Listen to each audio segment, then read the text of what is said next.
Em meio ao cenário árido e isolado do deserto do Alasca, uma piscina rasa e despretensiosa emerge em um riacho sem nome. Nesse refúgio improvável, 7 meninos irradiam risos contagiantes, enquanto saltam e brincam na água, criando uma sinfonia de espirros e gargalhadas. A pesca não é permitida, mas com determinação, eles tentam apanhar um par de peixinhos encurralados em suas redes mosqueteiras.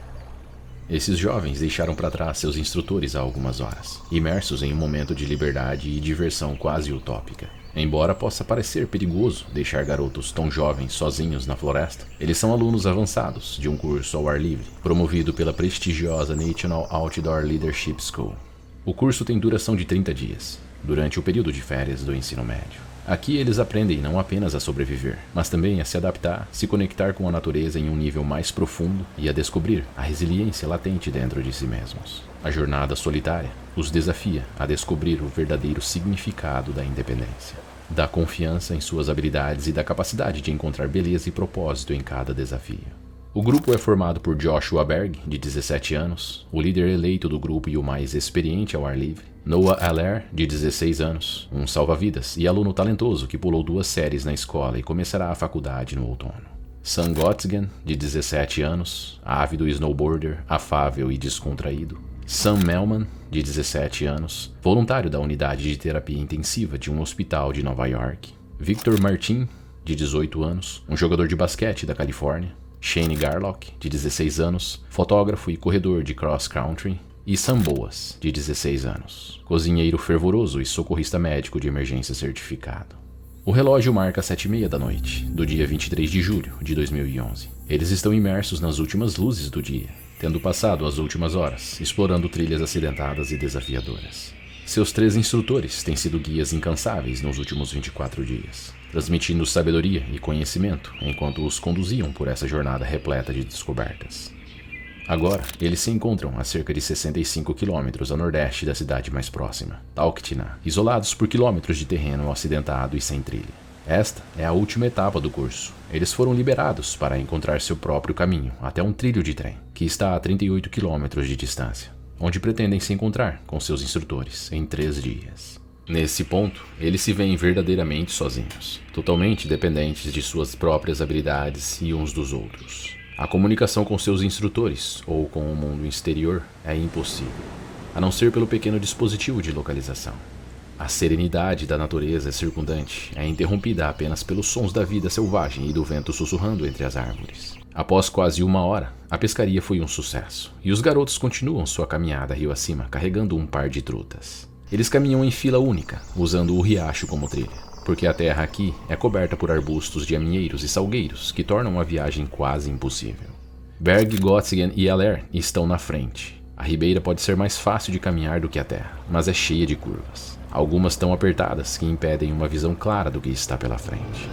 Ao contornar uma dessas curvas, Berg vê o que parece ser um fardo de feno a apenas 10 metros à sua frente. Ele só tem tempo de se virar e gritar "Urso!" antes que o animal feche o espaço entre eles, levantando-se sobre as patas traseiras e exibindo sua estatura imponente de 2 metros e um peso de cerca de 250 quilos. Em um ataque devastador, o urso derruba Berg violentamente em instantes e começa a mastigar seu crânio, fazendo ruídos e estalos intensos que ressoavam a metros de distância.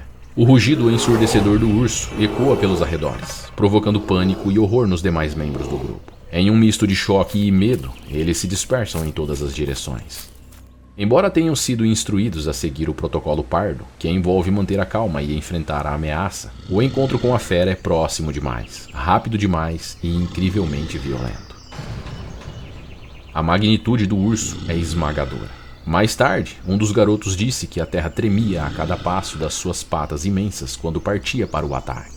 Eles sequer têm tempo e calma suficiente para retirar o repelente de urso que 3 deles estão carregando. Enquanto a cena horrenda se desenrola, uma crista do lado direito do riacho oferece uma possível rota de fuga através dos densos arbustos. E a maioria dos jovens se apressa em subir rapidamente, lutando contra os obstáculos naturais em seu caminho.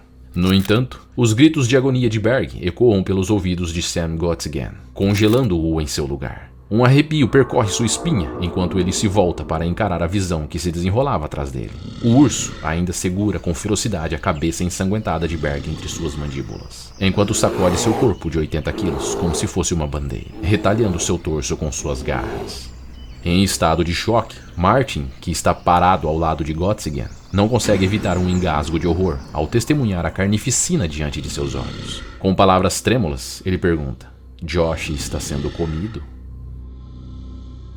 O impacto emocional dessa pergunta causa uma sensação de desespero e impotência, enquanto a realidade brutal se impõe aos jovens sobreviventes. A crueldade da situação se torna inegável, desafiando sua própria compreensão do mundo e confrontando-os com a brutalidade impiedosa da natureza. Nesse momento de horror, o espectro da mortalidade se torna tangível. A brevidade e a fragilidade da vida humana são revelados de maneira brutal e implacável. É o momento que os força a enfrentar a crueldade do destino e a impotência diante da violência e da incerteza do mundo natural. Os gritos de agonia, a visão dos atos inimagináveis perpetrados pelo urso, os fazem questionar suas próprias crenças, medos e existência. Aller está escondido na margem esquerda, alguns metros abaixo, presenciando a cena com um misto de terror e impotência. Garlock, Melman e Boas estão no topo da colina, procurando abrigo sob a proteção dos salgueiros retorcidos.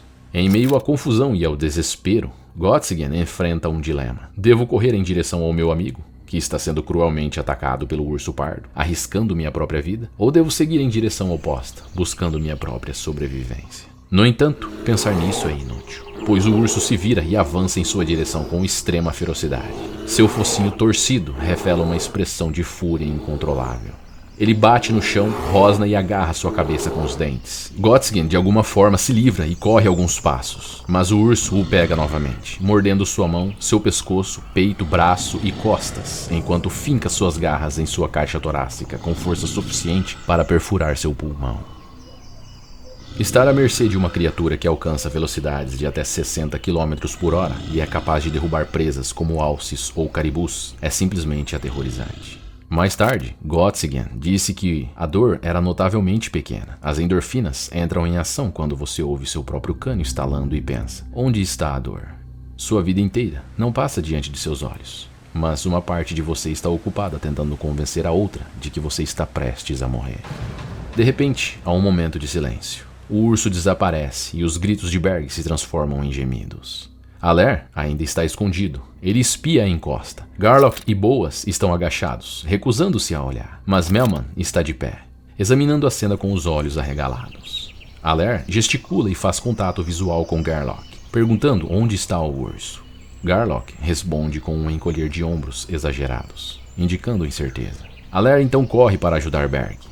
Nessa hora, o urso ressurge do nada e direciona outro ataque a Aller.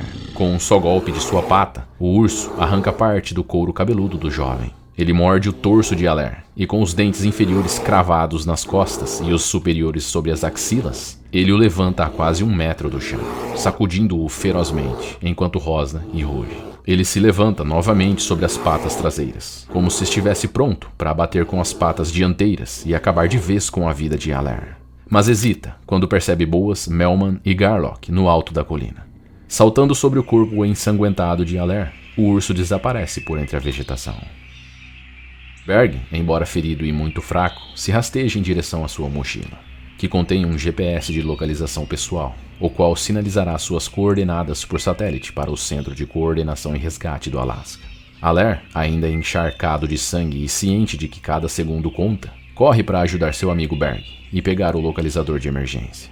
Melman e Boas descem da colina para ajudar. Boas gentilmente acomoda a cabeça mutilada de Berg em seu colo e diz para ficar quieto. Nenhum deles jamais usou o localizador antes. Eles encontram as instruções laminadas do localizador, mas estão manchadas com sangue. Com cuidado, eles a limpam e estudam as orientações juntos. Há uma aba de plástico vermelha que precisa ser removida e está presa. Eles lutam com ele até que se quebre. Usando a faca de lâmina de bloqueio de Garlock, eles abrem a aba de plástico. O GPS se abre e uma antena se desenrola. Alguém pressiona o botão ligar e o grupo se concentra sobre o dispositivo, observando o visor de LED para ter certeza de que suas coordenadas de GPS foram enviadas. Enquanto isso, uma chuva fria começa a cair, como se a natureza também compartilhasse a angústia e a urgência dessa batalha pela sobrevivência. Quando Aller inspeciona os ferimentos de Gottingen, ele fica chocado ao descobrir que a garra do urso passou entre as suas costelas e entrou pela cavidade torácica, colapsando seu pulmão. A cada inspiração, o ar penetrava pelo buraco em seu torso, misturando-se com o sangue, produzindo um som angustiante de borbulhas. A vida de Gottingen está pendurada por um fio, pois seu outro pulmão corre o risco de colapsar se a ferida não for tratada imediatamente. Aller age rapidamente, rasgando um saco de lixo e colocando um pedaço de plástico sobre a ferida, fechando-a hermeticamente. Em seguida, envolve o torso de Gottingen com uma bandagem elástica, aplicando pressão sobre o curativo. Esse tratamento de campo é crucial para estabilizar a ferida e aliviar a pressão do ar na cavidade torácica, oferecendo um vislumbre de esperança em meio à calamidade. Sam Boas ainda está segurando a cabeça de Joshua Berg, tentando manter sua cabeça e costas estáveis caso ele sofra lesões cerebrais ou na medula espinhal. Berg foi totalmente destruído pelo urso. Suas pernas estão dormentes, seu crânio está fraturado e a carne de sua cabeça estraçalhada com tanta violência que o torna irreconhecível. Ele sangra por toda parte. Em meio a essa tragédia, Berg surpreende a todos com um pedido improvável. Sussurrando com esforço, ele pede a Melman para pegar sua câmera. Com curiosidade e perplexidade, Melman atende ao pedido. Enquanto segura a câmera, Berg expressa sua necessidade de gravar um último vídeo. Com lágrimas nos olhos, ele se despede emocionado de sua família e amigos, compartilhando palavras de amor e arrependimento. É um momento de profunda emoção, capturado pelas lentes da câmera, enquanto Berg enfrenta o destino iminente. Quando o vídeo termina, Melman conduz Berg uma oração judaica tradicionalmente entoada como as últimas palavras de uma pessoa em sua jornada final. Enquanto isso, Shane Garlock monta uma barraca para 4 homens, e juntos eles carregam Gottingen e Berg para dentro para tirá-los da chuva. Todos os 7 se aglomeram no abrigo, onde os ilesos doam a maior parte do que estão vestindo para aquecer Gottingen e Berg, que estão em sacos de dormir. Aller parou apenas o tempo suficiente para enrolar seu próprio couro cabeludo esfolado em gaze e depois voltou para cuidar dos outros. A barraca se transforma em um improvisado hospital de campanha, onde cada indivíduo assume o papel específico para fornecer cuidados médicos. Melman, com sua experiência em unidades de terapia intensiva, assume o comando, enquanto Boas, treinado em atendimento de emergência médica, coloca suas habilidades em prática. Aller, com sua experiência como salva-vidas, oferece seu conhecimento e habilidades para ajudar no tratamento e conforto dos feridos. Sob as instruções coordenadas de Melman, todos trabalham em conjunto para oferecer o melhor cuidado possível. Boas concentra seus esforços em manter a cabeça de Berg estável, garantindo que qualquer movimento adicional não agrave suas lesões. Garlock e Martin seguem as orientações recebidas, aplicando pressão no peito de Gottingen, conforme instruído. Em um esforço para manter a circulação adequada, eles movem cuidadosamente os pés de Josh para proporcionar maior conforto. O grupo se une, deitando-se sobre Berg e Gottingen, para compartilhar o calor corporal e mantê-los aquecidos, conscientes de que o calor é essencial para a recuperação e a estabilização dos feridos. Apesar das dificuldades e do ambiente desafiador, a equipe mostra uma coesão notável, agindo de forma coordenada e atenta às necessidades dos feridos. Através de sua dedicação e trabalho em equipe, eles se tornam uma força unida, determinados a superar as adversidades e fornecer o melhor cuidado possível aos seus companheiros de sobrevivência. Todos fazem xixi em suas garrafas de água e as enfiam nos sacos de dormir de Gottingen e Berg para mantê-los aquecidos. De repente, Aller fala: "Não consigo sentir o pulso de Gottingen." "Tente o pulso radial dele", diz Boas. "Nada." "Experimente o braquial", diz Melman. "Ainda não consigo sentir." Aller tenta o pulso femoral, na virilha. Há um silêncio longo e assustador. "Ok", diz ele. "Ele tem pulso." Nessa hora, todos na tenda sentem alívio. Surpreendentemente, não é o ferimento no peito que mais dói, mas o dedo anelar da mão direita, que o urso dilacerou completamente com os dentes. "Onde está aquele helicóptero?" Gottingen sussurra baixinho. "Está chegando", diz Boas. O grupo se agacha para esperar por ajuda. A chuva bate no teto da barraca, as horas passam e a temperatura cai. O tempo passa e a esperança começa a se mesclar com preocupação. Então, por volta das 2 da manhã, a barraca é subitamente banhada pelo brilho intenso de um holofote, enquanto suas paredes se inclinam com o vento. Um helicóptero Halo One Star pousa com precisão entre os arbustos, a apenas 30 metros de distância. Com a chegada do resgate, um policial do estado do Alasca desembarca e se aproxima da barraca. O soldado é um neozelandês chamado Michael Shelley. Ele avalia rapidamente a situação e conclui que o helicóptero não possui espaço suficiente para todos os sobreviventes feridos. Além disso, a aeronave não está equipada para lidar com pacientes em estado grave, como Göttingen e Berg. Com base em sua avaliação, Shelley insiste que Garlock e os feridos que consigam caminhar partam com o piloto. Agora cabe aos meninos decidirem qual deles ficará para trás, com Shelley, Göttingen e Berg, esperando por um helicóptero maior para resgatá-los. Embora seja uma decisão difícil, Melman se oferece como voluntário para ficar para trás. No entanto, Sam Boas, que esteve ao lado de Berg durante toda a aprovação, não hesita em tomar a posição. Com uma determinação inabalável, ele se recusa a deixar seu amigo desamparado. O grupo então se despede emocionado, expressando palavras e emoções que normalmente seriam raras entre eles, como "eu te amo". 3 horas depois, 8 horas após o início da aprovação dos garotos, um helicóptero H-60 Pavehawk da Guarda Aérea Nacional do Alasca pousa nas proximidades da barraca. Para resgates de elite com capacetes característicos, entram na tenda e começam a trabalhar rapidamente em Berg e Göttingen, transferindo-os para sacos de resgate super isolados laranjados. Enquanto isso, um tripulante leva Boas para fora da barraca e para dentro do helicóptero, juntando-se aos demais feridos. Boas, olhando para baixo pela janela do helicóptero, contempla os destroços do acampamento, que representou seu refúgio e palco de sobrevivência. Em seguida, eles desaparecem no horizonte, deixando para trás as montanhas que foram conquistadas com tanto esforço ao longo de várias semanas a pé.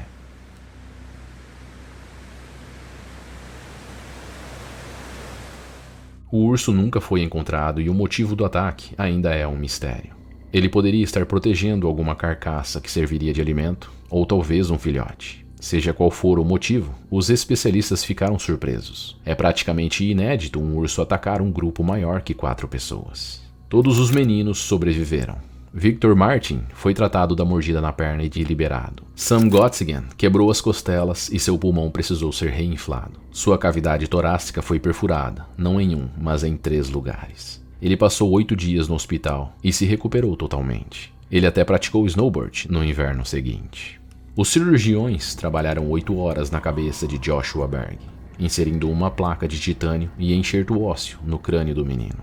Berg passou um total de 20 dias hospitalizado. Ele está bem agora, sua aparência mudou um pouco, exceto por algumas cicatrizes. O couro cabeludo de Noah Allaire precisou de cirurgia para ser grampeado de volta no lugar. Os médicos descobriram que um de seus pulmões havia sido perfurado pelos dentes do urso, mas, embora vazasse um pouco de ar, curou-se sozinho. Allaire falou com seus pais, Patricia Allaire e Scott Newland, de sua cama no hospital. Eles já haviam conversado com os soldados. "Parece que você foi muito corajoso", disse sua mãe entre soluços de choro. Isso é algo que todos os 7 ouviram muito nas semanas que se seguiram. Se este vídeo despertou seu interesse, sugiro que clique em um dos links que estão sendo sugeridos para você neste momento. Lá você vai encontrar vídeos tão bons quanto este. Obrigado por me acompanhar até aqui.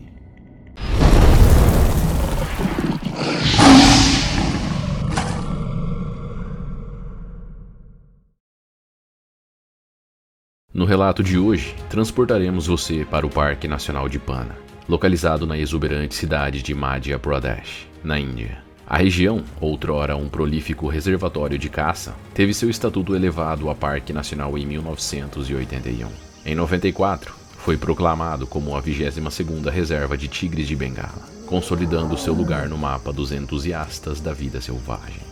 Panna é um dos destinos mais procurados para safaris e a observação da vida selvagem em seu estado natural e mais selvagem. Sua vegetação rasteira e esparsa é predominantemente formada por gramíneas e árvores de médio porte, pontilhadas em campos naturais. Próximo às montanhas ao norte, encontram-se florestas homogêneas de pinheiros, coníferas, acácias e baobás. Elas se misturam a um cenário vibrante, de mais de 350 espécies de mamíferos e 1.200 tipos de pássaros. Entre os habitantes mais notáveis do parque estão o urso asiático, o tigre de Bengala e o menos conhecido, mas igualmente intrigante, urso preguiça. É neste cenário que se passa o vídeo de hoje. Mas antes de iniciarmos, se você é fã de relatos sombrios, sinistros e selvagens, por favor deixe o seu gostei e se inscreva no canal. Não se esqueça de ativar o sininho de notificações. Isso significa o mundo para nós. Considere compartilhar este conteúdo em suas mídias sociais. Assim, você estará ajudando a conscientizar mais pessoas para o frágil ato de equilíbrio entre o homem e a natureza selvagem.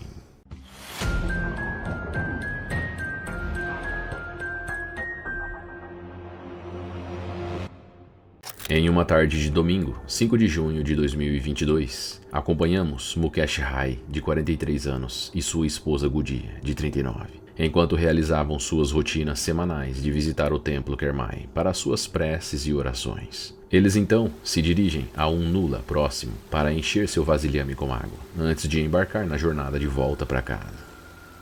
Este percurso os conduz através da floresta de Pana. A cerca de 1 quilômetro de sua casa, o casal se depara com um urso preguiça. Os ataques de ursos são extremamente raros na região, e muitos não compreendem o quão perigosos esses animais podem ser. Este urso pode crescer até 2 metros e pesar 136 quilos as fêmeas e 200 quilos os machos.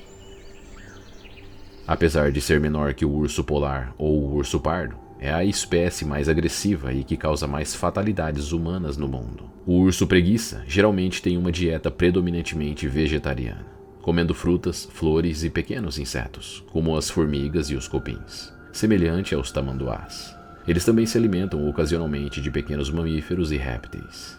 Eles são frequentemente atraídos para assentamentos humanos, em busca de comida, normalmente na forma de lixo.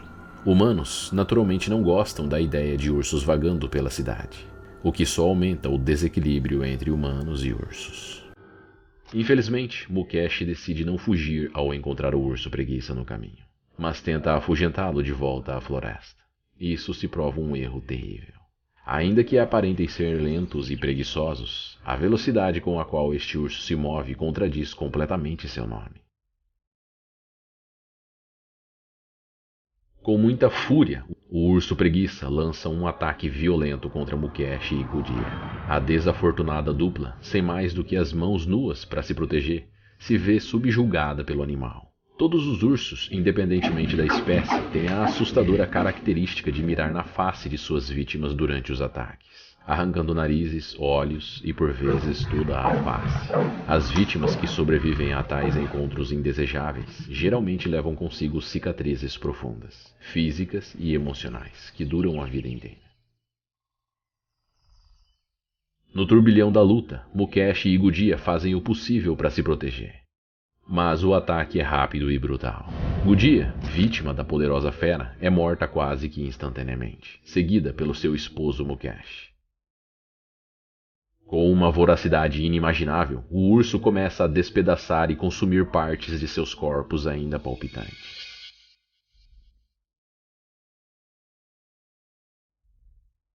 Testemunhas descrevem uma visão horripilante do urso preguiça circulando entre os corpos, arrancando e devorando sua carne por um período que durou 4 horas. Residentes locais, paralisados pela horrível cena, tentam desesperadamente afastar o animal na esperança de prestar socorro ao casal. Contudo, seus esforços são em vão. A fera, imperturbável pela presença de espectadores horrorizados, segue com seu banquete macabro, alternando entre os corpos. A cena é como um quadro grotesco e surreal, a natureza em seu aspecto mais sombrio e impiedoso. A visão do urso preguiça devorando o casal é uma imagem que ficará gravada na mente das testemunhas para sempre. Um lembrete brutal da fina linha que separa a civilização da selvageria. O urso arrasta os corpos para o mesmo nula de onde o casal havia retirado água momentos antes, e ali continuou o banquete grotesco. Após um período que pareceu uma eternidade, uma equipe de resgate chega, 5 horas após o início do pesadelo. Eles disparam tranquilizantes no urso e, depois de dominado, optam por não exterminá-lo. Em vez disso, o levam para um zoológico nas proximidades. Em uma nota perturbadora, a polícia local informou que os restos mortais de 2 pessoas foram descobertas às margens de um rio, confirmando a sinistra evidência de que o urso realmente havia arrastado os cadáveres do casal. As autoridades do Parque Nacional tentaram justificar o comportamento atípico do urso, sugerindo que ele poderia estar sofrendo de raiva e, muito provavelmente, estava em seus últimos anos de vida. No entanto, essa teoria é contestada por R.N. Saxena, outra autoridade florestal de Madhya Pradesh. Comer um corpo humano depois de matá-lo é extremamente raro e quase inédito por aqui. Parece que este urso em particular estava muito faminto, e isso o levou ao desespero. Além disso, encontrar um animal perto da água não está de acordo com a teoria de raiva. Qualquer ser ou coisa afetado pela raiva geralmente evita a água, argumentou Saxena. Após a captura, o urso foi levado a um zoológico. Ninguém sabe exatamente como, mas ele morreu algumas horas depois, muito provavelmente devido aos potentes sedativos usados para tranquilizá-lo. A família, devastada pelo luto do casal, recebeu uma ajuda financeira de cerca de $5.000 para as despesas com o funeral. Os ursos preguiça são particularmente afetados pela perda de áreas florestais causada pelo desmatamento e degradação de habitats agrícolas na Índia, Nepal e Butão. Isso levou à fragmentação das populações de ursos, deixando apenas pequenos grupos com diversidade genética limitada. Muitos desses grupos enfrentam caça ilegal regular, na qual não podem se recuperar facilmente devido à sua baixa taxa de reprodução. Se este vídeo despertou seu interesse, sugiro que clique em um dos links que estão sendo sugeridos para você neste momento. Lá você vai encontrar vídeos tão bons quanto este. Obrigado por me acompanhar até aqui.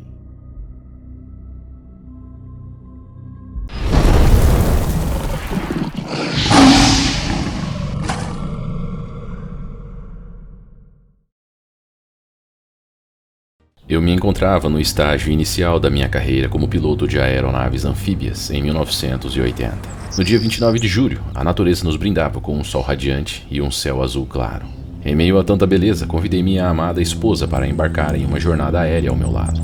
Minha intenção era aprimorar minhas habilidades de aterrissagem e táxi aéreo no comando do meu querido Citabria.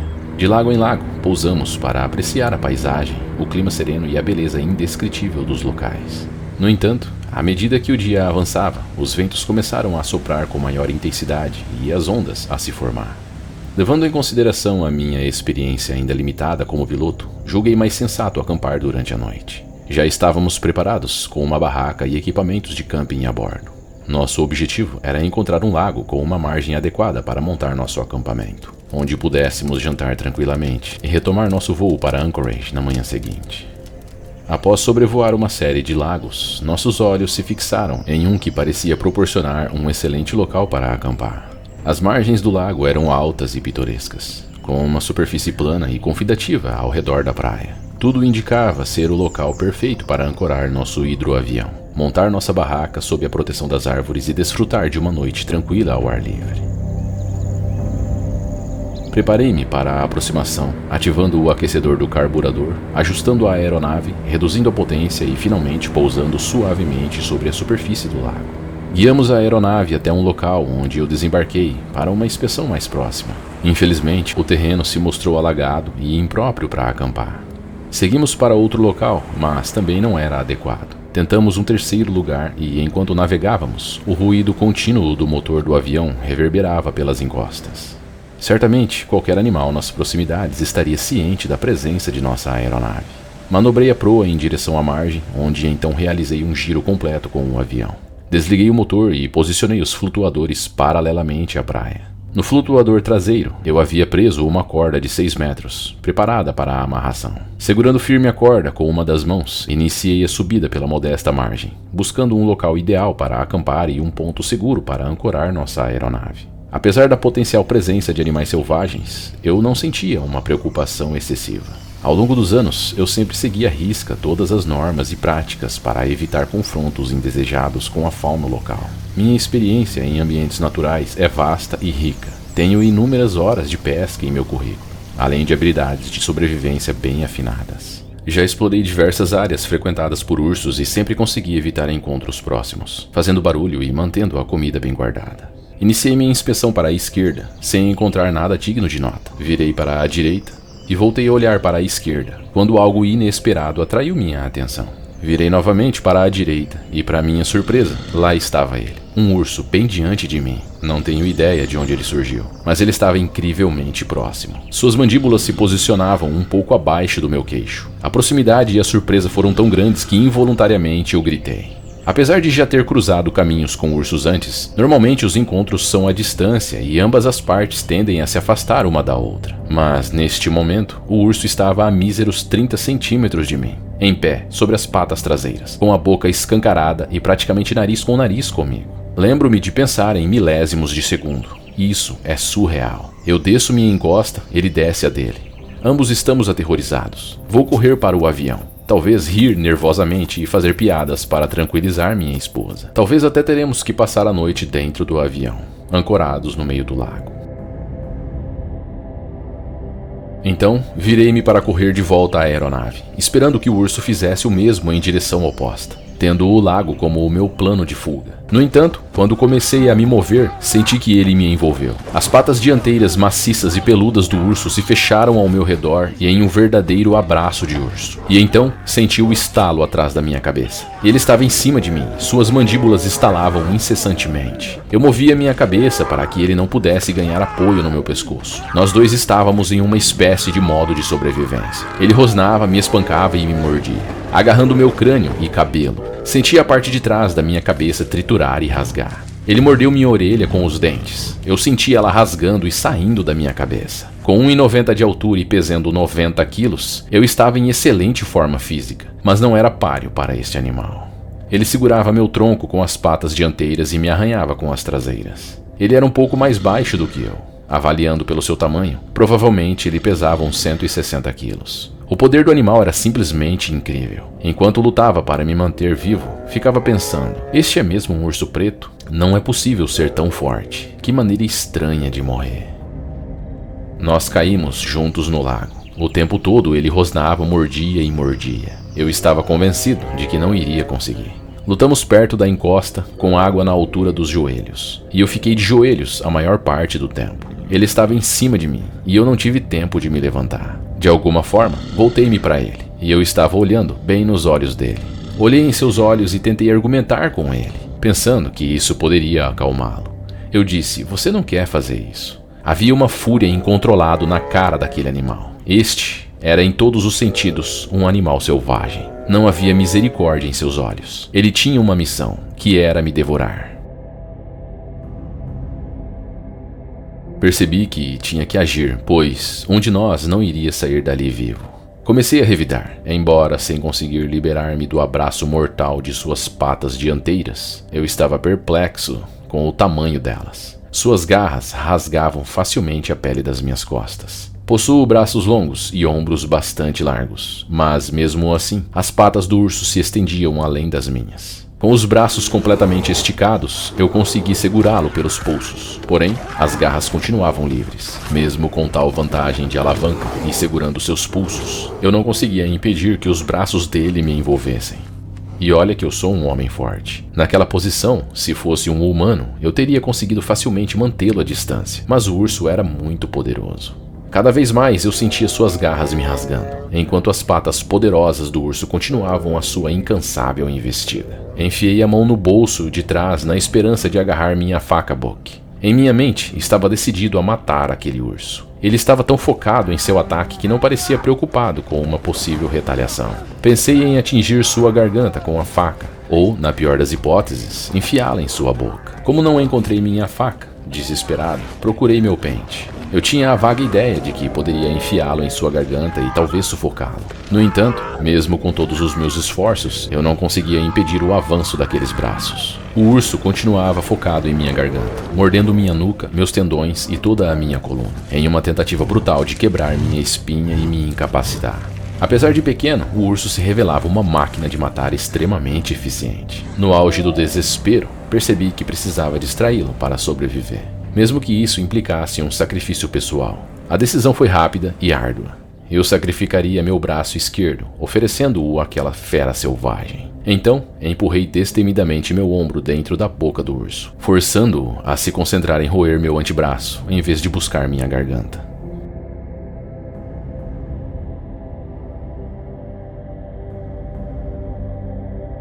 Eu lutava para manter meu braço preso em sua boca, enquanto ele tentava manobrar sua cabeça para pegar minha garganta, onde ele sabia que me mataria rapidamente. A cena era de puro terror. Minha esposa, observando a situação aterrorizante do nosso avião, assistia à distância, impotente, ao meu combate brutal com o urso, a apenas 5 ou 6 metros de distância. Ela gritava em desespero, sem saber o que fazer.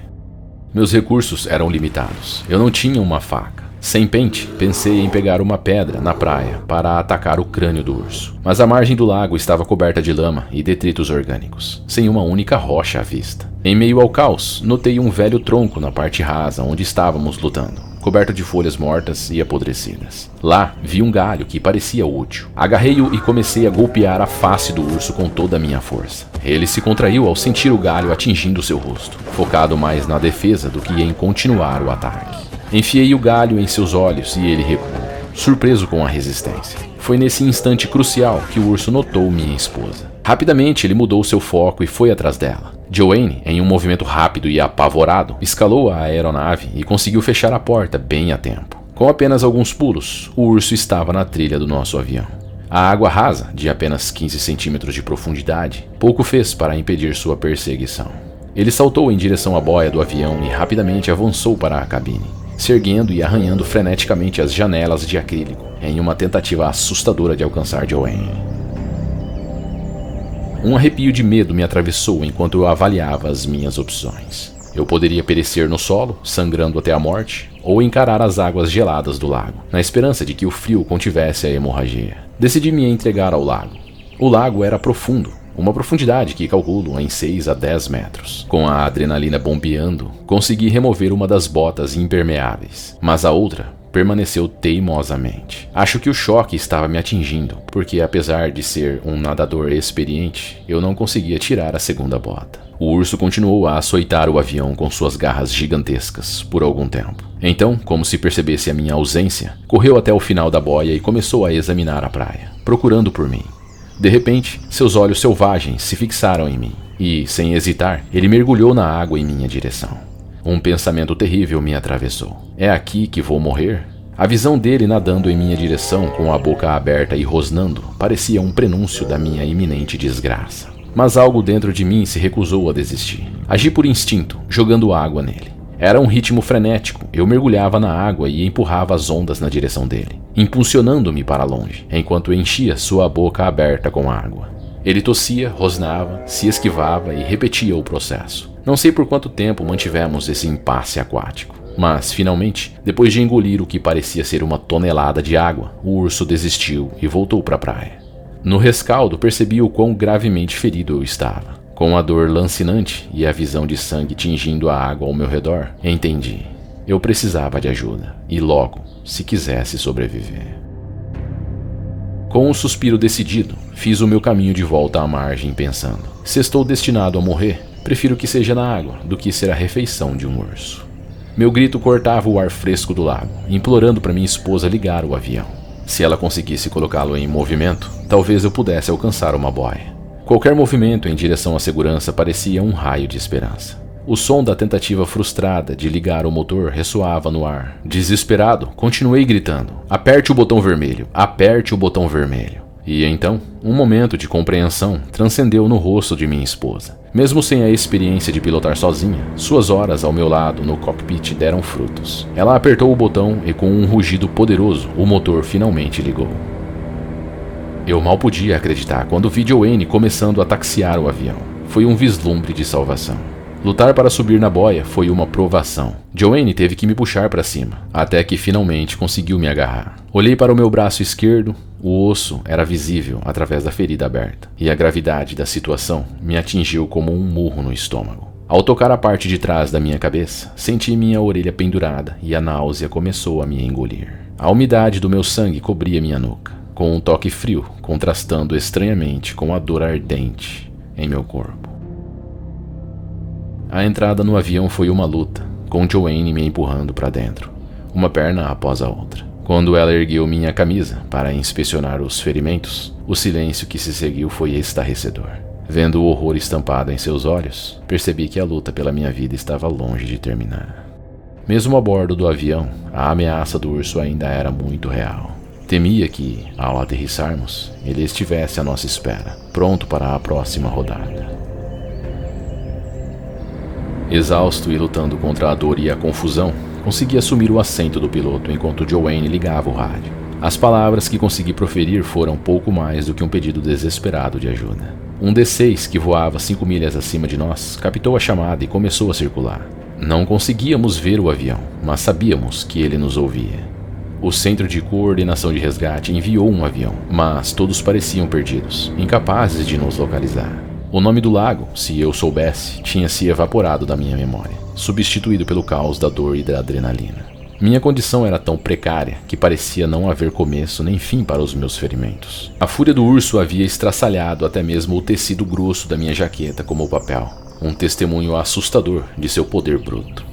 Nos encontramos em meio ao lago, com a escuridão crescendo ao nosso redor. Eu sabia que logo seria muito arriscado para qualquer aeronave pousar. A escuridão iria engolir a água, a praia e a terra. As vozes no rádio continuavam a nos assegurar: sim, estamos a caminho, chegaremos em breve. Mas, na verdade, eles não tinham a menor ideia de onde estávamos. O transmissor de localização de emergência estava funcionando, mas a frustração de ver os sistemas falharem era esmagadora. Nesse interim, Joanne mostrou sua perspicácia ao usar o nosso equipamento de emergência, disparando um sinalizador atrás do outro. Logo, um piloto conseguiu nos avistar e começou a circular acima de nós, até que finalmente conseguiu pousar. Sendo quase o dia 4 de julho, ele inicialmente pensou que os sinalizadores fossem parte de uma celebração. Mas uma vez que ele me viu, a realidade brutal da situação se tornou evidente. Eu estava na parte de trás do avião, muito debilitado para sequer me mover. Ele olhou para mim e soube imediatamente o que havia acontecido. Ele perguntou: "Você consegue embarcar no meu avião?" Mas diante do sangue e do meu estado, rapidamente decidiu: "Não tente nem se mover." Ele então decidiu levar minha esposa e seu passageiro para uma cabana do outro lado do lago, antes de voltar para me buscar. Ao chegar à cabana e bater na porta, foram recebidos por um ocupante sonolento que reclamou: "Estamos em lua de mel, deixem-nos em paz." E abruptamente fechou a porta. Minha esposa e o passageiro ficaram abandonados do lado de fora por um tempo, até que ela decidiu tomar uma atitude e anunciou: "Não vou ficar aqui fora." Finalmente, o casal da cabana percebeu a gravidade da situação e os acolheu para passar a noite. Enquanto isso, o piloto retornou, embarcou em meu avião e partiu em direção a Anchorage. Aterrissamos em Elmendorf, onde carros foram utilizados como faróis improvisados para iluminar a água durante o pouso noturno. De Elmendorf, fui transportado para o Hospital Providence, localizado a cerca de 11 quilômetros a leste de Anchorage. Inicialmente, nossa viagem era apenas para um acampamento planejado. Eu estava bem, tanto física quanto mentalmente. A intenção era passar algumas horas voando e depois acampar em algum lugar confortável, com alimentos e barracas. O ataque, entretanto, pareceu durar uma eternidade. Mas, ao refletir, acredito que toda a aprovação durou menos de 10 minutos. Tudo aconteceu em um piscar de olhos, apesar de ter parecido um ritmo agonizantemente lento. A primeira fase deve ter durado 2 ou 3 minutos, e a segunda, na água, talvez apenas 1 ou 2 minutos também. Eu estava surpreso que, desde a primeira vez que vi o urso até o momento em que consegui entrar no flutuador, tenham se passado apenas 10 minutos. Eu sobrevivi, e atribuo minha sobrevivência em grande parte à minha decisão de entrar na água. A água fria, de forma contra-intuitiva, provavelmente salvou minha vida, ao diminuir significativamente o sangramento. Se eu tivesse permanecido naquele lago por mais 1 ou 2 horas, acredito que teria sucumbido, seja pela perda de sangue ou pela hipotermia. Meus ferimentos incluíam um braço severamente mutilado, cortes na cabeça, pescoço e pernas, e uma orelha quase totalmente arrancada da cabeça. O ferimento mais grave foi no braço, onde o urso conseguiu cravar seus dentes. Desenvolvi uma infecção profunda na ferida, uma infecção terrível que se espalhou pelo braço. Para tratar ela, eles usaram uma máquina que circulava água quente em torno do meu braço. Vários antibióticos intravenosos foram utilizados em minha recuperação. E finalmente o Keflex conseguiu erradicar a infecção. Fui informado que o próximo passo no tratamento com antibióticos poderia ter consequências severas, como a perda da minha audição. Eles conseguiram suturar minha orelha dilacerada de volta no lugar. A área estava repleta de pontos, pois precisavam costurar 3 diferentes áreas juntas. A equipe de emergência fez um trabalho tão excepcional que, ao olhar para mim, ninguém suspeitaria que minha orelha havia sido praticamente arrancada. Ao todo recebi cerca de 1000 pontos, mas de forma quase invisível. Permaneci internado por 10 dias, em total segurança. Sinceramente, não me recordo dos custos do tratamento. Creio que foram por volta de $5.000 para a conta hospitalar. Eu assinei os formulários necessários e o hospital se encarregou do resto. Naquela época eu possuía um revólver Magnum .44. Infelizmente, negligenciei e o deixei de lado na praia. Há um mês, atirei em um urso preto considerável na varanda da minha cabana em Lake Creek. Acertei-o a cerca de 1,80 m de distância no ombro com a minha .44. Ele correu, escalou uma árvore e caiu. Segui o rastro de sangue dele por quase 5 quilômetros, mas não conseguia encontrá-lo. Meu grau de confiança na minha arma despencou para quase zero, a não ser para uma situação em que eu precisasse me livrar do sofrimento. Eu também sou um grande defensor de lutar até o fim. Ouvir pessoas sugerirem que se deve se fingir de morto não me convence. Se eu tivesse feito isso com aquele urso preto, não teria precisado me fingir. Eu estaria realmente morto. Não tenho dúvidas de que ele teria continuado a me atacar enquanto eu tentava me proteger. Eu creio que o urso não se surpreendeu com a minha presença. Qualquer um em um lago conseguiria ouvir um hidroavião se aproximando, ainda mais com as paredes íngremes do lago amplificando o som. Em minha opinião, os ursos negros são os mais perigosos. Grizzlies podem te deixar em um estado lastimável, mas pelo menos existe uma pequena chance de sobrevivência. Já os ursos negros, eles são assassinos. Eles vão até devorar seu fígado. As marcas das mordidas que tenho são consistentes com as feridas causadas por ursos em suas presas, visando a coluna ou tendões da coxa. Os ursos são muito mais fortes e resilientes do que as pessoas costumam acreditar. Fiquei sinceramente impressionado com a força e a capacidade de sobrevivência daquele urso. Eu acredito que eles são frequentemente subestimados. No futuro, estarei sempre armado. Se eu tivesse minha pistola ao meu lado, teria conseguido fazer mais do que fiz com um simples pedaço de madeira. Também carregaria uma faca. A adrenalina é tão intensa em uma situação dessas que você parece se tornar um super-humano. E acredito que poderia ter matado aquele urso com uma faca. No entanto, pode ser que eu seja um grande tolo por pensar assim. Até hoje, o avião tem as marcas de garras, onde o urso estava na janela traseira tentando chegar até a minha esposa.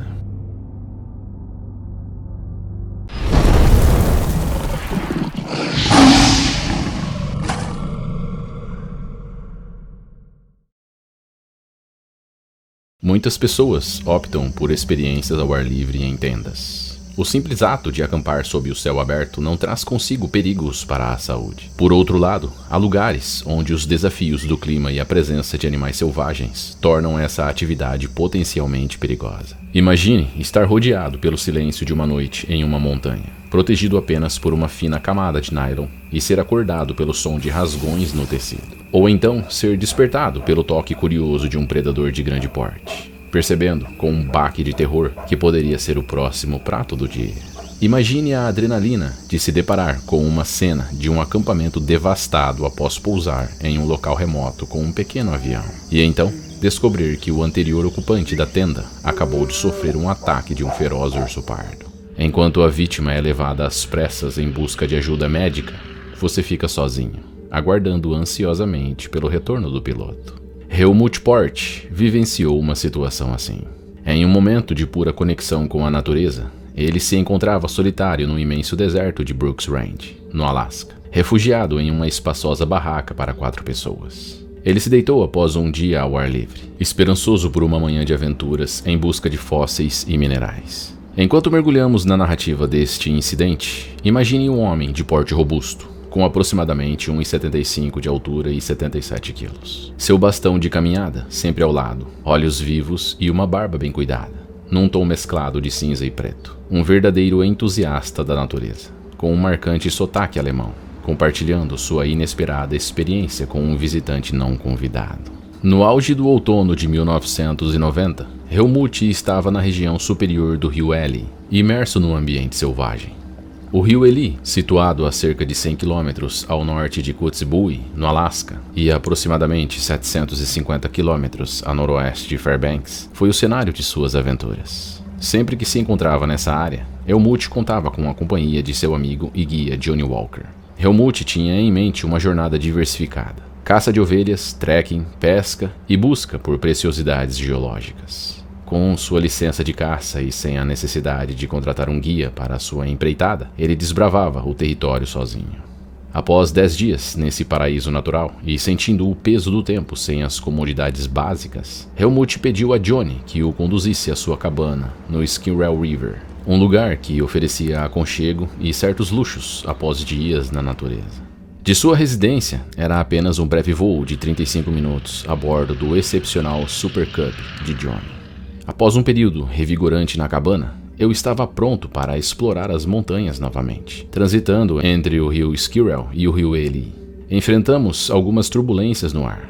Apesar da maior parte do céu apresentar uma claridade cativante, pequenas aglomerações de nuvens escuras faziam-se visíveis a oeste.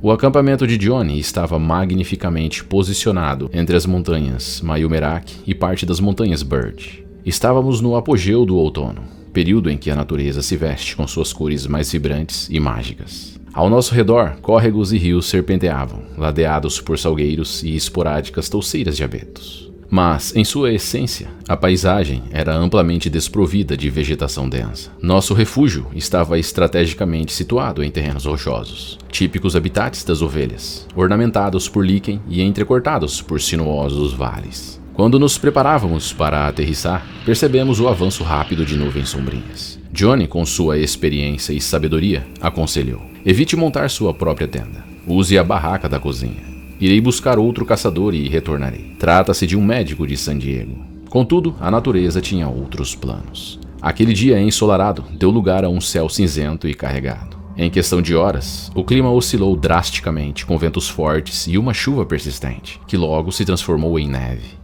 Prevenido, ergui minha barraca rapidamente e, em seguida, fiz uma curta caminhada até o rio para abastecer-me de água. Mesmo diante do clima desafiador, sentia-me confiante, graças ao meu vestuário adequado. Estava usando botas de caminhada da marca Timberland, roupas de caça isolantes e uma confiável capa de chuva. Depois de certificar-me de que tudo estava em ordem, retirei-me para minha barraca, buscando refúgio contra a tempestade que se intensificava. A noite provou ser um teste de resistência. Com o vento incessante desraigando as estacas da minha tenda, grande parte da noite foi gasta fortificando minha morada temporária contra as forças da natureza. Ao despertar, a tempestade ainda rugia. Decidi aventurar-me e fui recompensado com um espetacular avistamento de caribus migrando em grande número. Ao retornar ao acampamento, no entardecer, percebi que o desafio ainda não havia terminado. O vento ainda bramia, provocando um tumulto em minha barraca, com o tecido sendo agitado com tal intensidade que parecia prestes a rasgar. No silêncio, apenas os estalidos da tenda podiam ser ouvidos, assediados por rajadas de vento. Mesmo com o tumulto, consegui encontrar um breve refúgio no abraço quente do meu saco de dormir. O seu interior, luxuosamente acolchoado com 7 centímetros de penugem e holofio, oferecia-me uma proteção à prova d'água.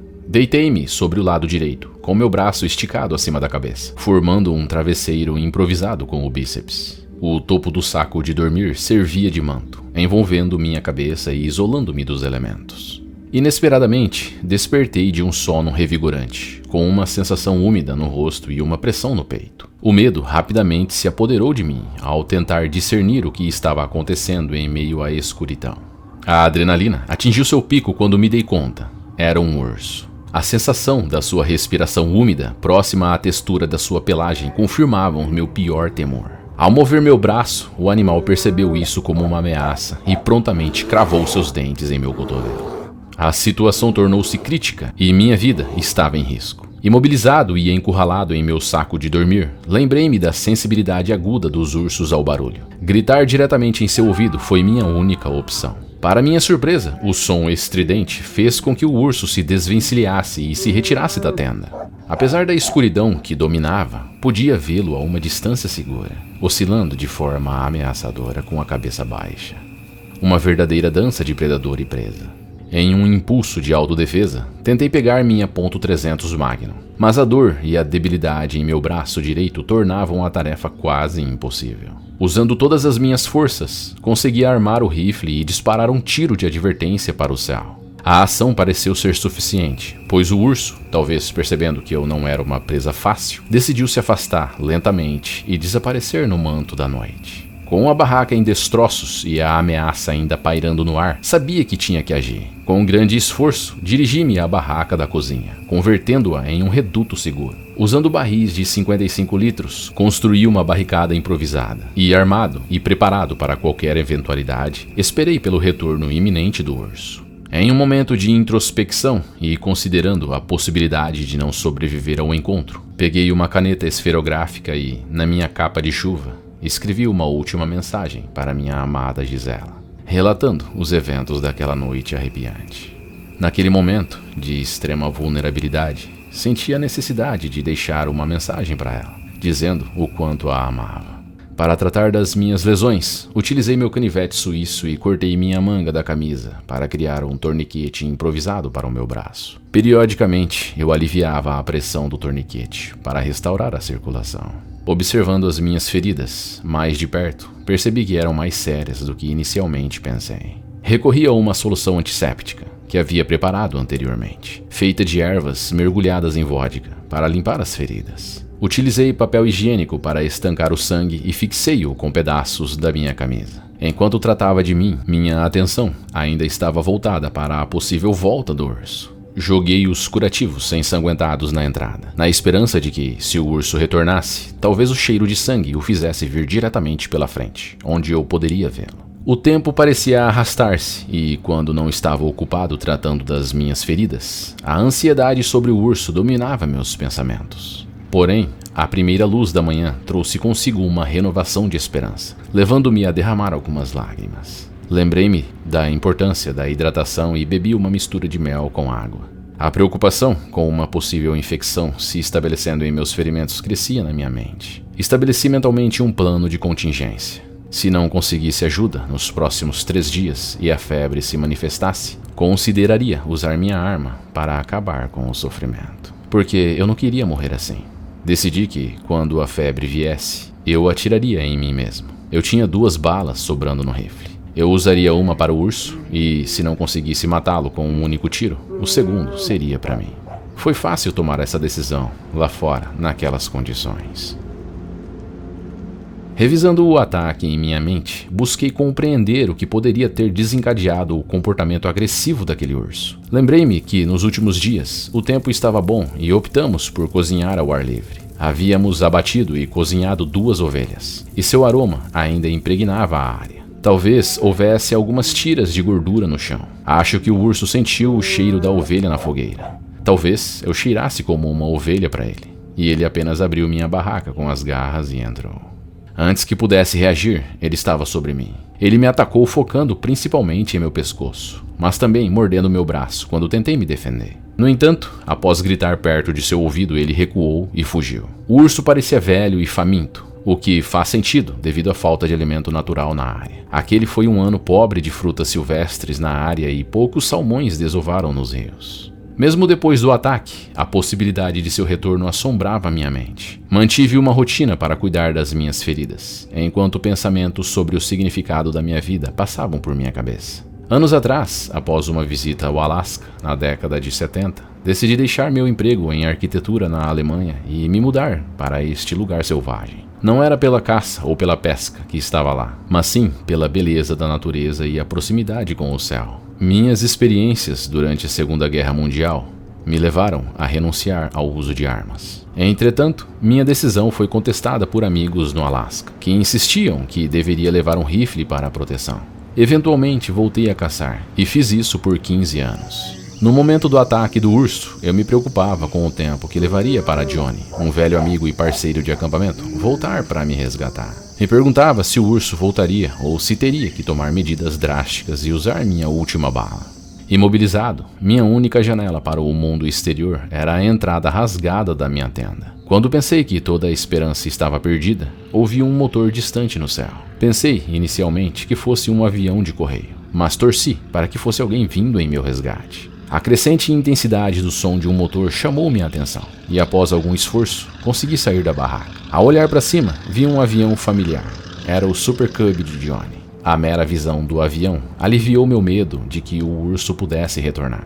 Quando o ataque aconteceu, ainda era madrugada e Johnny chegou no final da tarde. Ele fez uma aterrissagem suave na tundra com seu avião adaptado.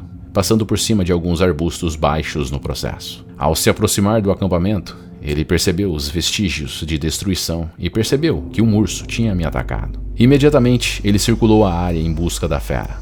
Quando percebeu o perigo iminente, Johnny instruiu um médico caçador que estava com ele a se preparar para qualquer eventualidade. Entretanto, o médico, tendo lido relatos aterrorizantes sobre encontros com ursos, estava relutante em ficar. O avião de Johnny, o Super Cub, foi projetado para carregar apenas um passageiro. Percebendo o medo do médico, Johnny fez uma exceção. Ele retirou o excesso de equipamento do avião, criando espaço suficiente para nós dois. O médico segurou-me enquanto Johnny pilotava o avião em direção a Kotzebue. Durante o voo, Johnny fez contato com a estação de voo local e arranjou tudo para a minha chegada ao hospital. Chegamos a Kotzebue sem problemas e fomos rapidamente para o hospital. Lá, após alguns exames, determinou-se que, embora meu cotovelo estivesse deslocado, nenhum osso havia sido gravemente quebrado. Os médicos seguiram as instruções de um especialista em Anchorage para recolocar a articulação. No entanto, mesmo depois de tentar recolocá-lo, ele não se encaixou corretamente. Após o ataque do urso, minha recuperação foi intensa. A equipe médica teve dificuldade em realinhar meu cotovelo. Cada tentativa trouxe uma dor que eu não havia sentido até aquele momento, apesar de estar sob o efeito de fortes medicamentos. Além disso, os exames não mostravam que todos os meus ligamentos e tendões tinham sido arrancados, o que significava que meu braço estava essencialmente desligado. De repente, meu pulso desapareceu, gerando um pânico entre os médicos. Isso resultou em uma ação imediata. Uma equipe de Anchorage foi enviada para me buscar e me levar de volta à cidade para tratamento especializado. Essa viagem não foi barata. Foi a viagem mais cara que eu já fiz. Na época, deve ter me custado uns $10.000. Durante a minha estadia no hospital, fui submetido a 3 cirurgias no cotovelo e tive ferimentos significativos na região do abdômen. O urso não só tinha atacado meu braço, mas suas garras também tinham perfurado meus pulmões e cólon. Ele também quebrou algumas das minhas costelas. Fiquei imobilizado por 5 semanas e segui com fisioterapia por 8 meses. A recuperação foi longa, mas no final consegui recuperar metade da mobilidade do meu cotovelo. Até hoje, continuo amando a natureza e passo o máximo de tempo possível nas áreas selvagens do Alasca. Não guardo rancor dos ursos. Eu entendo que eu estava em seu território e ele estava apenas tentando sobreviver. Mesmo com essa experiência traumática, sempre me lembro da importância de respeitar a vida selvagem e o seu espaço. No entanto, voltar à natureza depois de um ataque como esse não é fácil. As noites são especialmente difíceis, pois os sons e a escuridão trazem de volta as memórias do incidente. Sempre fico em alerta, principalmente quando estou na barraca, ouvindo atentamente qualquer ruído que possa indicar a presença de um visitante indesejado. Aprendi a nunca mais caçar sozinho no Alasca e a sempre estar preparado para possíveis encontros com a vida selvagem.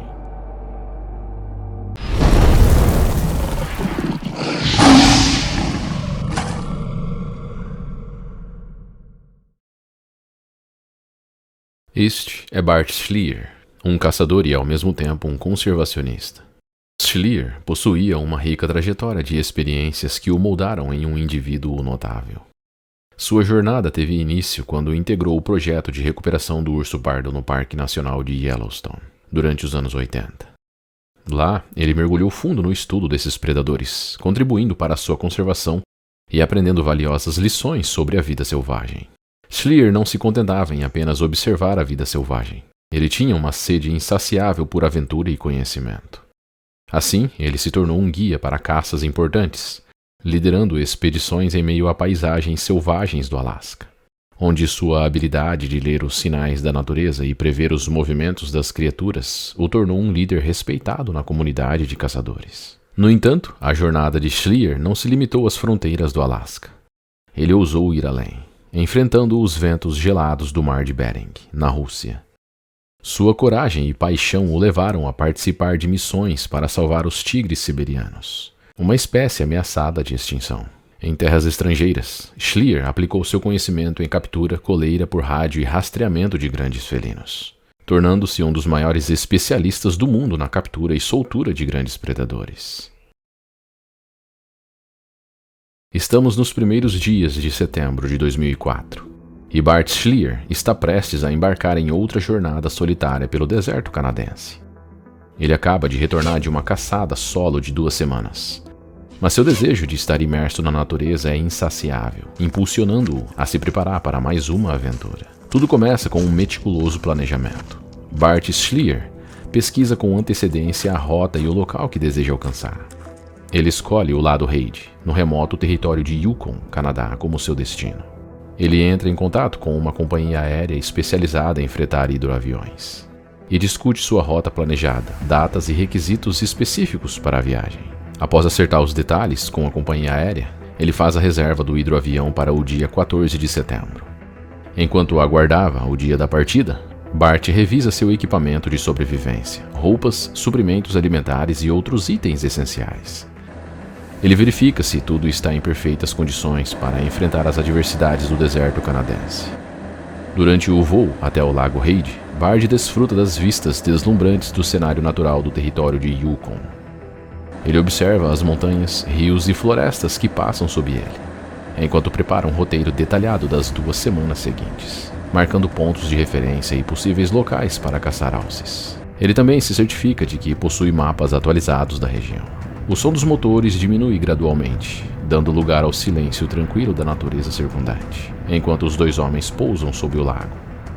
Schlier confirma a data de volta do hidroavião e se despede do piloto. Ele começa a montar seu equipamento, enquanto o piloto levanta voo, ao mesmo tempo que acena para Schlier, desaparecendo no horizonte. A aventura estava prestes a começar. O último contato de Schlier com o mundo foi registrado quando o hidroavião fretado o deixou nas margens do maior dos lagos Reid. Estas lagoas repousam na encosta sul das montanhas Selvin, aproximadamente a 300 quilômetros ao norte da cidade de Whitehorse, com o assentamento mais próximo sendo Stewart. Essa região remota abrange cerca de 24 quilômetros de lagos interligados, situados ao longo da rota que conecta as cidades de Whitehorse e Dawson. No dia 28 de setembro, quando o hidroavião retornou para buscar Schlier, o experiente lenhador havia desaparecido sem deixar vestígios. O mistério envolvendo seu desaparecimento não preocupou ninguém num primeiro momento, pois Bart não era um aventureiro inexperiente, mas sim um especialista em sobrevivência e um homem que sabia como se comportar nas áreas mais remotas e desafiadoras. Dan Cooper, um dos amigos de Schlier, disse: se ele tivesse saído e quebrado a perna, ele colocaria uma tala e provavelmente teria caçado alces no caminho de volta ao acampamento. Ele estava devidamente preparado para sua expedição, equipado com 3 caixas Action Packer, contendo comida suficiente para, pelo menos, 2 semanas, roupas apropriadas e equipamentos de acampamento, incluindo uma barraca e um barco inflável. No entanto, em 30 de setembro, Bart foi oficialmente declarado desaparecido. A polícia do Canadá iniciou imediatamente uma busca abrangente, mas não encontrou nenhum rastro de Bart Schlier, apenas sua barraca montada e comida que não havia sido consumida. Além disso, seu barco inflável havia sido utilizado e estava localizado a aproximadamente 800 metros de seu acampamento original. A polícia inicialmente considerou a possibilidade de que Schlier tivesse optado por caminhar até a rodovia. Mas as condições climáticas desfavoráveis levaram ao encerramento das buscas naquele dia. D.B. Williams, um amigo próximo de Schlier que morava em Whitehorse, ficou insatisfeito com os esforços da polícia canadense e decidiu tomar medidas adicionais.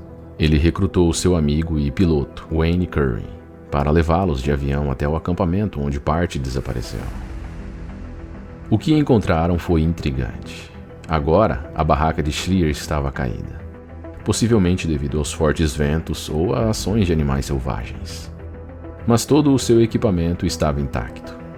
Durante a busca na área próxima à barraca, descobriram a mochila de Schlier, seu spray anti-urso, uma faca e um rádio VHF. À medida que examinavam esses indícios, William e Curry começaram a questionar a narrativa de que Schlier teria abandonado seu equipamento, deixando para trás equipamentos tão essenciais para caminhar até a rodovia Klondike. No segundo dia de busca, os amigos descobriram seu barco inflável e a aproximadamente 60 metros adiante, na densa floresta, encontraram seu arco e flechas, cuidadosamente arrumados em uma aljava de pele de gamo feita à mão. Ao lado, um saco cheio de equipamentos. Estranhamente, os objetos sugeriam que Schlier estivera naquele local como um arqueiro à espreita de uma presa. O lugar era ideal para atrair um alce, com uma visão clara e acesso direto. Ficou claro que Schlier estava caçando naquelas proximidades. A situação ficou mais sombria quando uma balaclava camuflada manchada de sangue e cabelo foi encontrada. Nesse momento, a polícia foi novamente acionada para investigar essas descobertas perturbadoras. Em 3 de outubro, uma equipe composta por policiais, oficiais de conservação de Yukon e voluntários civis retornaram à área para uma busca mais minuciosa. Inicialmente, encontraram apenas rastros e excrementos de ursos e lobos na região.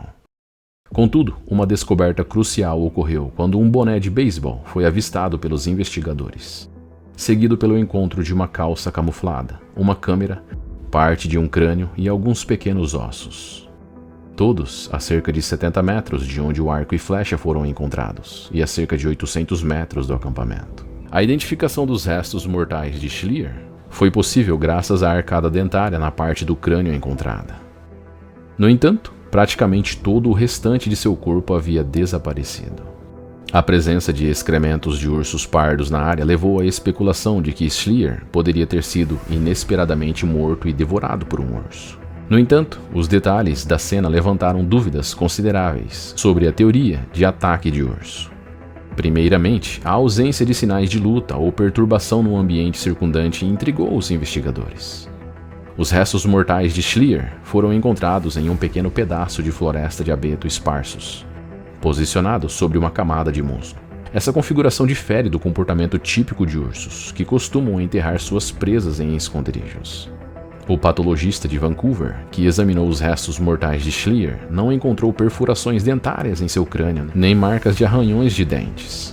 Isso é notável, pois, quando os ursos atacam pessoas, a região da cabeça quase sempre é o alvo principal de seus ataques. Amigos próximos de Schlier também expressaram dúvidas sobre a narrativa de um ataque de urso. Considerando sua experiência e atenção meticulosa na floresta, era difícil conceber a possibilidade de que um urso o surpreendesse de maneira tão abrupta. Mesmo que ele iniciasse a tática de se fingir de morto, uma medida recomendada para sobreviver a um ataque de urso pardo, seus amigos acreditavam que Schlier possuía o discernimento necessário para reconhecer que, se o animal continuasse o ataque, sua única chance de sobrevivência seria revidar com qualquer meio disponível. Kate Kendall, ex-colega de trabalho de Schlier, da equipe de estudo do urso pardo e investigadora de vários ataques fatais no Parque National Glacier, compartilhou essa perspectiva. Para ela, um cenário de encontro surpresa com o urso era improvável, dadas as habilidades e a atenção constante de Schlier na floresta. A maioria das pessoas que conheceram Schlier, incluindo colegas, cientistas, companheiros de caça e clientes que ele orientou, acreditava que ele era um lenhador extremamente habilidoso, constantemente alerta enquanto explorava a natureza. E, caso um encontro inesperado ocorresse, era difícil entender como o animal o teria matado sem deixar vestígios de luta, especialmente em um ambiente coberto por musgo macio e facilmente perturbável. Vale lembrar que ataques de ursos são conhecidos por serem prolongados e violentos, já que eles começam a comer suas presas antes mesmo de matá-las, o que não condizia com a ausência de evidências de uma luta. Além disso, a análise dos itens encontrados na cena levantou mais questões. A balaclava continha pouco sangue e cabelo, e as calças de Schlier tinham ainda menos sinais de sangue, contrariando as expectativas de um ataque de urso. Normalmente, em ataques de ursos, as roupas ficam totalmente rasgadas e ensanguentadas, especialmente quando os ursos agarram as vítimas, causando sangramento significativo. Portanto, a falta de sangue em suas roupas era muito intrigante.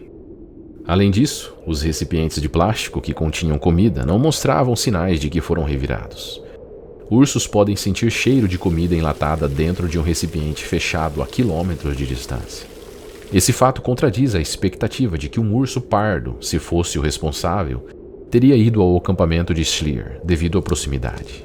Tudo isso levou à conclusão de que as evidências estavam mais relacionadas a assassinato e não parecia ser resultado de um ataque direto e violento de um urso. Kevin Johnston, oficial de conservação de Yukon, coletou amostras de fezes de ursos e lobos na área, algumas das quais continham fragmentos de ossos. Essas amostras foram enviadas para a análise e lá concluíram que os ossos eram de origem humana. No entanto, algo que chamava muito a atenção e intrigava os especialistas e a equipe de busca era que não encontraram pedaços de roupas rasgadas nas evidências. Normalmente, quando ursos devoram seres humanos, eles engolem boa parte das roupas da vítima. Um exemplo disso é o caso famoso de Timothy Treadwell. Em uma autópsia, encontrou-se não apenas restos humanos, mas também quantidades notáveis de roupas de Treadwell e Amy no estômago do animal. A maioria das roupas que se presumia que Schlier usava permaneceu desaparecida, juntamente com a maior parte de seu corpo. Essa peculiaridade deixou todos perplexos, alimentando ainda mais o mistério que cercava o desaparecimento de Schlier. A busca por respostas estava longe de terminar, e as profundezas da floresta de Yukon guardavam segredos sombrios que desafiavam a lógica. O mistério em torno do desaparecimento e da morte de Bart Schlier permaneceu envolto em uma névoa de incertezas, desafiando todas as tentativas de solução. Cada detalhe, cada descoberta, apenas lançava mais perguntas sobre o que realmente aconteceu com este experiente lenhador e amante da natureza nas vastas e inexploradas terras selvagens do Canadá.